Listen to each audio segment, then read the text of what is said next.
हाम्रो बेहोरा गरेर बस अलि बाँच्छस् यस्तै बेर गर्छन् धेरै बाँच्दैन चाहिँ एबाट चुनौती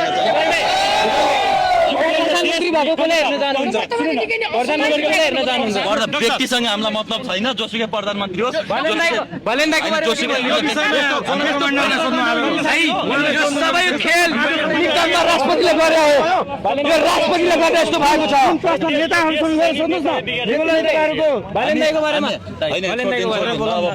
व्यक्ति विशेष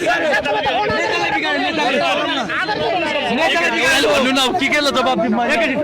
यो देश नि जनताले बिगारेको नेताले बिगारेको। अब हामी जनता पनि उस्तै हो है हामी जनताको नि हात छ यो देश मैले पनि बिगारेको यो देश बिग्रिनुमा तीनटाको मुख्य हात छ है त एउटा नीति खराब छ हाम्रो एउटा मिडिया नेगेटिभ छ है पोजिटिभ कुरा के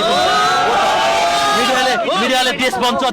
कृषि क्रान्ति हुन्छ आत्मनिर्भर हुन्छ है यो देशमा राम्रा मान्छेहरू छन् कहिले देखाउँछ मेरो बारेमा राम्रो कुराहरू देखाउँदैन नि त त्यति धेरै या कसैको बारेमा पनि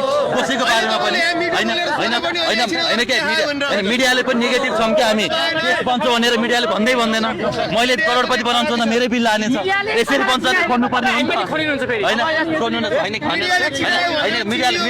होइन के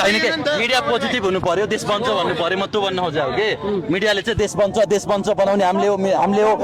भन्नु पर्यो के र जनता पनि परिवर्तन हुनु पर्यो हामी परिवर्तन हुनु पर्यो देशभरिका स्वास्थ्य कर्मी मिलेर स्वास्थ्य फ्री गर्नु पर्यो शिक्षक विद्यार्थी मिलेर शिक्षा फ्री र गुणस्तरीय गर्नु पर्यो देशभरिका किसानहरू मिलेर देशलाई आत्मनिर्भर बनाउनु पर्यो देशभरिका श्रमिकहरू मिलेर देशमा रोजगार सृजना गर्नु पर्यो। तपाईले अहिले भर्खरै कुण्डुमा गएर गोली हान्न तयार छु भनेर भन्नुभयो पिस्तुल रेडी गर्नु भएको छ तपाईले यो कुरा भन्न मिल्दैन हामी सिक्रेट कुरा सिक्रेट राख्छौँ गोली मात्र होइन आवश्यक पर्यो के हार्नुपर्छ हाम्रो दिमाग छ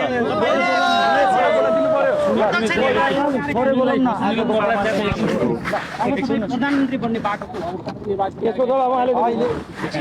होइन अब प्रत्यक्ष कार्यकारी हामीले गर्ने हो सुशीला कार्कीलाई लगट्ने हो भगाउने हो त्यसै हामीले सरकार बनाउने हो प्रत्यक्ष निर्वाचन हाम्रो अर्को वर्षको फागुन 21 गते नै गर्ने हो होइन यो वर्ष चाहिँ क्यान्सल होइन त्यतिखेर चाहिँ हामी लड्छौँ बन्छौँ अहिले हामीलाई चाहिँ हाम्रा माग पुरा हुनु पर्यो म बन्नु परेन तर मेरो देश बन्नै पर्छ मैले जित्नु परेन तर नेपाली जनताले जित्नै पर्छ मेरो घर बन्नु परेन तर यो राष्ट्रको धरोहर बन्नै पर्छ